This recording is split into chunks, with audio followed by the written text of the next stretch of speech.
다시 여기 교재 첫 수행문의 제일 첫째 248페이지 수행자가 가져야 할 기본 자세 수도분에 세 가지가 있다고 그랬죠. 수행진기 이게 이제 수행자의 자세를 이야기하고 있는 첫 번째. 그 다음에 수행진요 여러분들 이 도표를 항상 머릿속에다가 잊어버리지 말고 설사 능엄경을 다 잊어버리다 하더라도 이 도표는 다 생각을 하고 있단다면 능엄경의 체계가 항상 잡힐 거예요. 처음에 서분, 정종분, 유통분. 그럼 서분에서는 사마타, 삼마, 선나를 요구했었다는 거. 그다음에 정종분에서는 그거를 사마타를 처음에 견도분에서 이야기했고 수도분에서 삼마를 이야기하고 나중에 증가분에서 선나를 이야기했다는 것. 그다음에 수도분 안에서는 그걸 세 개로 수행진기, 수행진요, 그다음에 섭지괴측 내 마음을 거둬들인다. 다 잡는다. 섭이란 말은 탁 아우러 다 잡는다. 마음을 단속한다. 섭심 뭐 이런 말 많이 쓰죠. 우리가 섭심한다고. 섭심을 잘해야 한다고. 뭐 그런 입장에서 이제 섭지괴측 그럼 그건 계고 수행진요는 정이고 수행진기는 해. 그럼 계정의 사막을 수행하는 겁니다. 그래서 이제 수행진기 안에서 두 가지로 설명한다고 그랬죠. 248페이지. 첫 번째 이치, 두 가지 이치가 뭐냐? 첫 번째 이치는 248페이지 원문에 보면 교재 너희들이 만약 성문을 버리고 보살의 수행을 닦아서 부처님의 지견에 들어가려고 하면 응당 수행의 자세, 즉 인지의 발심이 과지의 깨달음과 같은가 다른가를 자세히 살펴야 된다. 아라나 만약에 인지의 구하고자 하는 마음으로 생멸심입니다.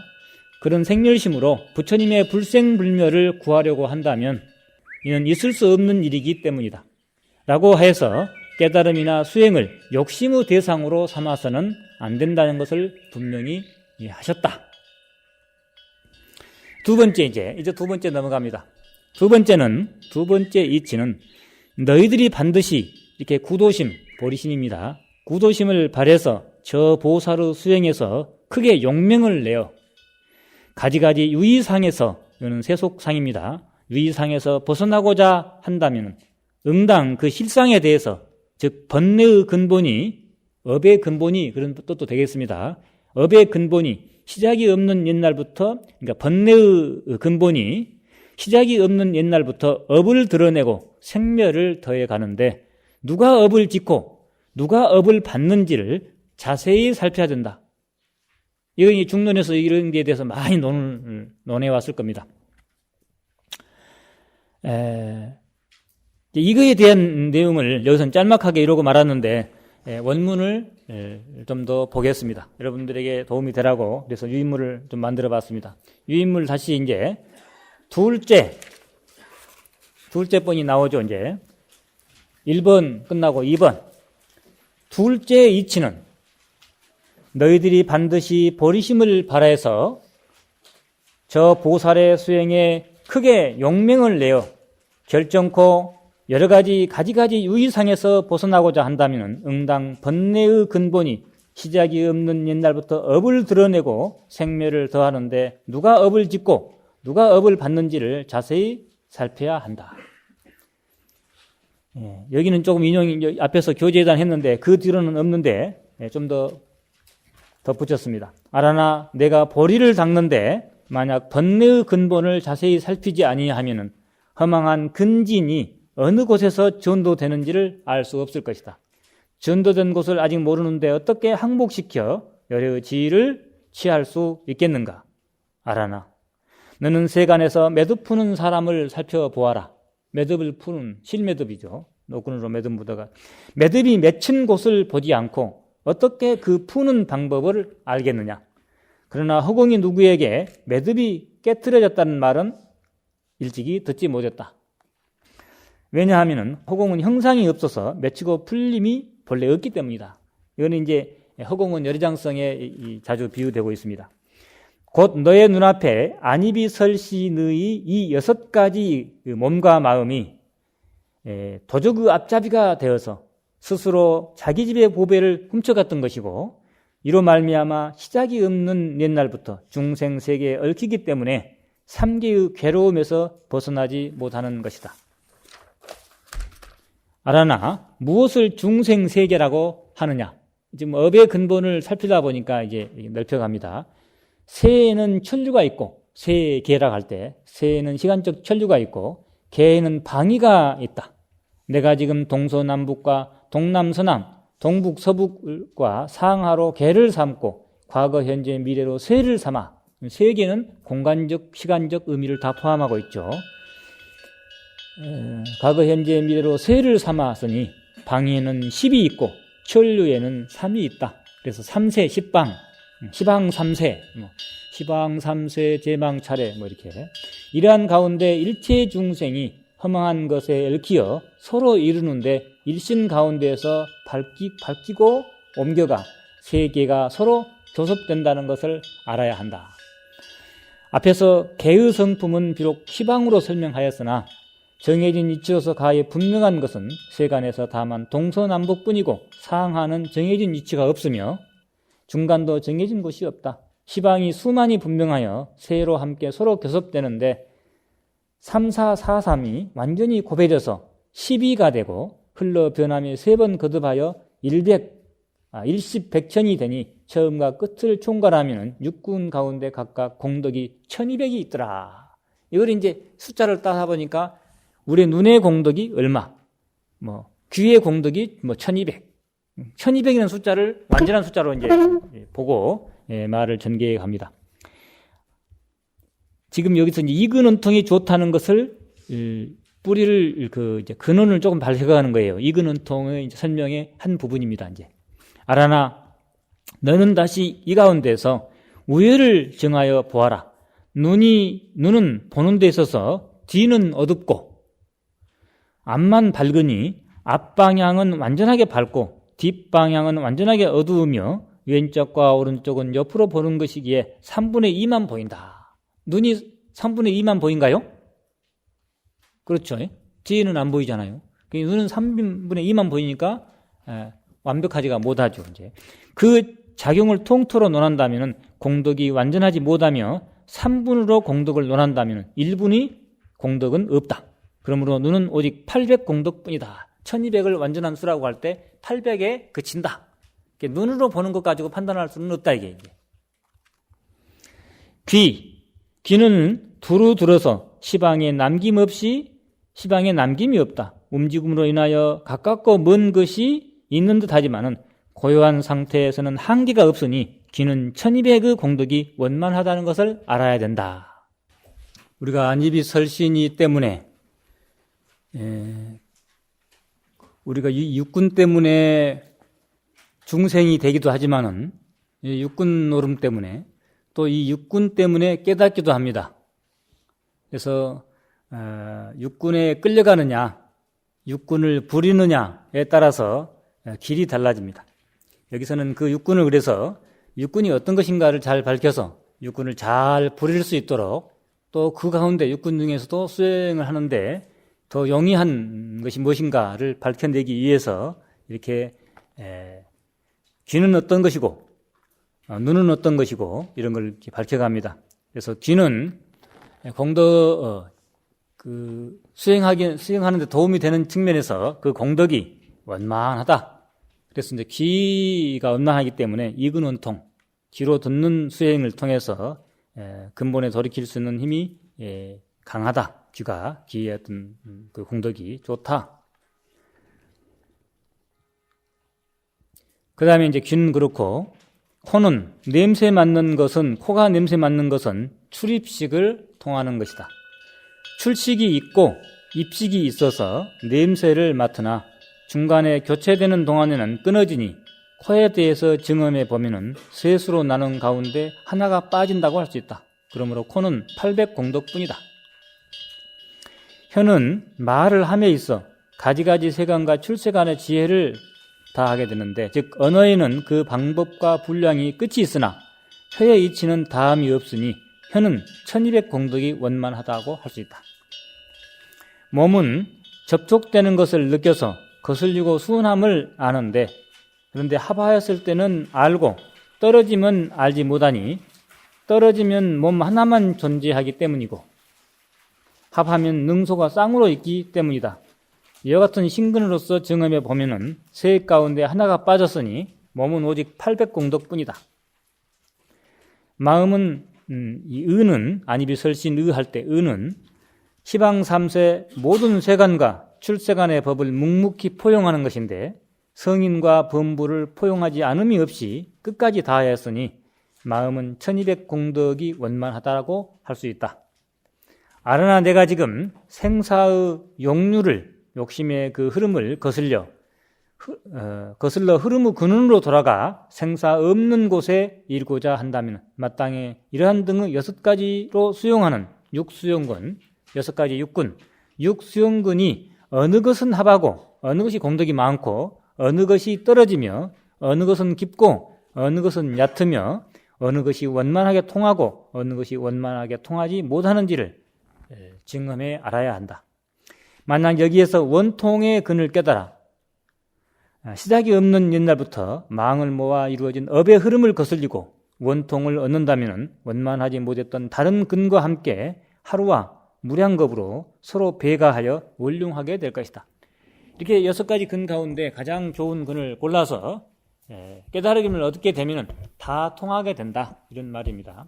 내가 지금 육군의 맑고 원만하고 밝은 성품에 본래 갖추어진 공덕의 수량이 이와 같음을 모두 나타내었다. 그 가운데 너의 마음이 가는 대로 어떤 것이 가장 좋은지를 가려보아라. 내가 응당 드러내어 너희들이 바로 도에 나아가게 하리라. 시방열에는 18개를 하나하나 수행하면서 모두 원만하고 위없는 깨달음을 증득하여 그 가운데서 우열이 없다. 사실 어느 것을 하든지 800공덕이라 하더라도 그걸 잘만 하면은 다 깨달을 수 없는 것은 아니죠. 어느 인연에 깨닫든지 깨닫는 것은 다 이룰 수 있지만은 그러나 어떤 것이 좀 더 나은가 할 때는 이러한 공덕의 차이가 있다는 것이죠. 그래서 여러 부처님들은 이 가운데 18개 또 7대까지 합치면 25유 모든 가지가지 어떤 현상 속에서 어떤 사람은 대나무 터지는 소리 듣고 깨닫고 어떤 사람은 비행기 지나가는 것 보고 깨닫고 등등 가지가지 상황에 따라서 또 어떤 사람은 물의 성품을 살펴가지고 또 깨닫고 어떤 사람은 돌을 계속 깊이 관해보다가 돌의 본성을 깨달음으로 인해서 실상을 깨닫고 어떤 것을 깨닫든지 깨달음을 이루면 다 통하게 된 것은 마찬가지지만 그래도 중생의 입장에서 우열이 없는 것은 아니다. 다만 너희들은 근기가 하열하여 아직도 이 가운데에서 원만하고 자제한 지혜를 얻지 못했기 때문에 내가 이를 드러내어 너희들에게 그중 한 문을 택하여 깊이 들어가게 하리라. 만약 그 한 문으로 들어가 일근의 허망함이 없어지면 6가지의 감각기관도 일시에 다 청정하게 되기 때문이다. 아란이 부처님께 사례였다. 세존이시여 어떻게 업의 흐름을 거슬려야 깊이 일문으로 들어가 육군이 일시에 다 청정해 줄 수 있겠습니까? 부처님이 다시 아란에게 말씀하셨다. 너는 지금 이미 수다원가의 초과를 증득하였기에 지금 이제 수도분 하는 입장이기 때문에 견도분에서 이미 이제 공부를 조금 이뤘다고 이렇게 보고 있는 거죠. 이제 초과. 수다원가, 사가 가운데 제일 초과입니다. 초과를 증득하였기에 3개의 중생 세간들이 견도위를 수행할 때 끊게 되는 견혹을 멸하였으나 아직 육군 가운데 오랫동안 쌓여서 생긴 무시허습의 사혹은 아직 이건 사혹을 또 수혹이라고도 합니다. 사혹은 수혹의 다른 뜻이에요. 닦을 숫자 수혹을 해도 같겠습니다. 이 수혹은 알지 못한 것이 아직 해결을 못했다 이거죠. 견혹은 해결했는데 수혹은 아직 해결이 안 됐다. 그 허습은 반드시 수도이라야 끊을 수 있는데 하물며 어떻게 그 가운데 생주이멸에 따른 한계와 수량을 알 수 있겠느냐. 지금 너는 우선 눈앞에 육군이 하나인가 여섯으로 나누어지는가를 살펴보아라. 아라나 만약 하나라면 귀로는 왜 보지 못하고 육군이 본래 하나라고 하면 귀로는 왜 보지 못하고 눈으로는 왜 듣지 못하며 머리는 왜 다니지 못하고 발은 왜 말을 하지 못하느냐.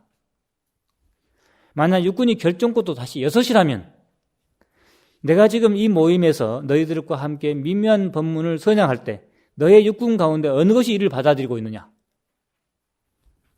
아란이 대답하였다. 저는 귀로써 듣습니다. 부처님이 말씀하시기를 6으로 나누어져 있다고 할 때 너의 귀가 스스로 듣는데 몸과 입은 무슨 관계가 있어서 입으로 질문할 때 몸이 일어나 공경이 받들겠느냐? 지금 서로 만약에 나누어져 있다면은 네가 입으로 질문할 때 몸이 왜 또 움직이냐 이게. 그러므로 응당 하나가 아니라 6이며 6이 아니라 하나이니 마침내 너의 육군은 원래 하나도 아니고 6도 아니라는 것을 알아야 된다. 아라나 이 육군이 하나도 아니고 6도 아니지만 시작이 없는 옛날부터 전도되어 빠지고 잠겨있기 때문에 본래 원만하고 고요한 가운데 하나니 6이니 하는 이론, 분별을 이론이라고 합니다. 의론. 가지가지 이런 분별이 생겼다는 것을 알아야 한다. 내가 수다원과를 얻은 수다원으로서 비록 6가지 매듭은 소멸하였으나 육군에 대한 어떤 그런 그 분별은 이제 공하다는 것을 네가 알고 있지만은 아직 하나를 없애지 못하였으니 마치 태허공을 여러 가지 육군의 매듭을 소멸했다서는 아공이 됐다. 근데 아직 법공이 아직 안 됐다. 이제 아공 중에서도 견옥이 이제 다 하고 수옥은 좀 남아 있죠, 지금. 아공이라 하면은 일단 번뇌장이 소멸한 것이 아공입니다. 번뇌장 안에는 견옥과 수옥이 있죠. 그다음에 거기서 더 나아가 법공까지 해결돼야 완전한 이제 대비심으로 이제 드러나게 되죠. 아공만 되어 가지고는 이기주의적 수행자, 진리에 대해서는 아는데 이기주의적 수행자가 이제 성문 아공이죠. 네가 지금 수다원으로서 6가지 매듭은 소멸되었으나 육군이 공하다는 것은 알았으나 아직 무아가 됐는데 무아 중에서도 아공밖에 안 됐다. 아직 하나를 없애지 못했으니 아직 법에 집착, 열반에 집착한다. 이 하나는 결국 열반에 집착하는 모습입니다. 깨달음에 집착하고 열반에 집착하는 모습. 그것이 이제 소승의 그 한계죠. 마치 태허공을 여러 가지 다른 모양의 그릇에 담아 놓으면 허공을 갖다가 그릇에 담아놨다 하면은 그릇의 모양이 다름으로 말미암아 허공이 다르다고 하다가 장님 코끼리 만지는 식으로 각각 자기가 본 걸로 최고라고 하겠죠. 근본을 뚫지 못하면은 공은 공이라도 아공밖에 안 되면은 자기가 만든 것으로 이제 최고를 쳐가지고 아라한끼리 싸울 수도 있겠죠. 이제 소승 아라한이라 하면 대승 아라한이라 하면 그렇지 않겠지만 그래서 허공이 서로 다르다고 하다가 그릇에 따라서 이제 그릇을 치우고 빈 공간을 보게 되면은 허공이 하나였구나라고 말하는 것과 같다. 아예 그릇까지 치워버려야 호탕탕하게 이제 정말 선의 세계에 살게 되겠죠. 그러나 저 태허공이 어떻게 너 때문에 같기도 하고 같지 않기도 하겠으며 어찌 다시 하나다, 하나가 아니다라고 하겠느냐. 태허공 그 자체는 하나니 여럿이니 이런 분별에서 벗어나 있다는 거죠. 하나를 알고 나면 하나를 할 것도 없다 이거예요. 그러니까 하나를 모를 때 법에 대한 집착도 버려라 이런 말을 하지. 거기서 벗어난 사람한테 법의 집착을 버리라느니 하나라느니 말하느니 이런 말이 필요가 없다 이런 뜻에서 지금 어찌 하나다 하나가 아니다라고 하겠느냐. 너의 깨닫고 알아 6가지로 수용하는 그 6가지 분별심 또 육군 육식 이것도 그와 같다. 명암 등의 2가지로 서로 나타남으로 말미암아 묘하고 원만한 가운데 고요한 것에 붙어서 보는 성품을 드러내는 것이다. 보는 성품의 정미로움이 색을 비추고 색이라는 생격이 맺혀서 근을 이루었으니 근의 근원을 지목해서 청정사드락하고 이로 인하여 눈이라 한다. 이게 이제 그 분별 시작이 이제 눈이라고. 그러니까 열의 청정성을 빠진 상태에서 눈에 집착하는 모습입니다. 청정사드락하고 눈이라고 한다. 이는 마치 포도송이와 같으니 지혜가 없어 마침내 붉은 사진이 되어서 열애장성을 잃어버린 고깃덩어리예요. 그러니까 지금 우리가 열애장성을 모르고 자기 몸뚱아리에 집착하고 자아에 집착하게 되면은 또는 어떤 법에 집착하게 되면은 결국 열애장성을 잃어버린 고깃덩어리에 불과하다. 고깃덩어리. 그래서 붉은 사진, 포도송이 같은 눈이 지금 눈알이 덜렁하니 있는 게 포도송이 같으니까 재밌게 포도송이라고 했어요. 포도송이. 눈알은 포도송이가 돼서 물질로 결국 분별로 치닫고 있는 것이다. 애주증기하죠, 우리가. 동정 등 두 가지로 서로 부딪혀 묘원 가운데, 묘하고 원만한 가운데 다면한 것에 붙어서, 다면이란 말은 깨끗한 거예요. 깨끗함을 좋아하는 것이 또 다시 집착이에요. 예. 다면한 것에 붙어서 들음을 바란 것이다. 들음을 바란 것이니 듣는 정기가 소리에 비치고 소리가 말려서 근이 되었으되 근원을 지목하여 청정사드락하고 이로 인하여 귀라고 한다. 마치 새로 잎을 말아 돋아나는 새싹과 같이, 새싹이 폼에 나올 때 완전히 펴지기 전까지는 또르르 말려가지고 이 귀가 그렇게 귀를 표현하여 그렇게 표현했습니다. 새싹이 처음에 돋아나는 새싹의 말림과 같이 지혜가 없어 마침내 붉은 사진으로 되어, 그러니까 하나의 그 물질 덩어리죠. 이제 뜬 근 붉은 사진이 되어서 소리로 치닫는 것이다. 고깃덩어리예요. 귀가 열애장성을 잃어버린 고깃덩어리. 통하고 막히는 등 두 가지가 서로 발하여 묘헌한 가운데 다면한 것에 붙어서 맡음을 바라는 것이니, 맡는 것, 맡는 전기가 향기가 비치고 맡는 전기가 향기에 비치고 그 향기를 받아들여 근이 되었으니 근원을 지목하여 청정사드락하고 일어나여 코라고 한다. 마치 쌍으로 들이는 손톱과 같으나, 두 손톱이 뚝 남아있는 것, 콧덩어리, 지혜가 없어 마침내 고깃덩어리로 되어서 흘러서 냄새로 치닫는 것이다. 그대로 있거나 변화하는 등 두 가지가 서로 얽혀서 묘연한 가운데 다면한 것에 붙어 맛봄을 발생한 것이다. 맛보는 전기가 맛에 비치고 맛을 짜내어 근원이 되었으니 근원을 지목하여 청정사드락하고 이로 인하여 혈락하니 마치 초승달과 같으나, 혓바닥이 꼭 초승달과 같이 쫙 나오는, 지혜가 없어 마침내 붉은 사진이 되어 흘러서 맛으로 치닫는 것이다. 합하고 여의는 등 두 가지가 서로 마찰해서 묘연한 가운데 다면한 것에 붙어서 느끼는 성품을 드러낸 것이니 느끼는 전기가 촉에 비추이고 촉을 뭉쳐서 근이 되었으니 근원을 지목해서는 청정사드락하고 그로 인하여 몸이라고 한다. 마치 허리가 가는 장구통과 같으니, 우리 몸뚱아리를 이제 위에 허리는 잘룩하고 위에 밑에 이라면니까 이제 장구통에다 비교했습니다. 장구통과 같으니 지혜가 없어 마침내 붉은 사진으로 흘러서 느낌으로 치닫는 것이다. 느낌에 항상 관심을 갖는 거죠. 몸은 감촉을 좋아하잖아요. 생멸 등 두 가지가 상속하여 묘연한 가운데 다면한 것에 붙어서 아는 성품을 드러냈으니 아는 전기가 법에 비추이고 법을 모아서 근이 되었습니다.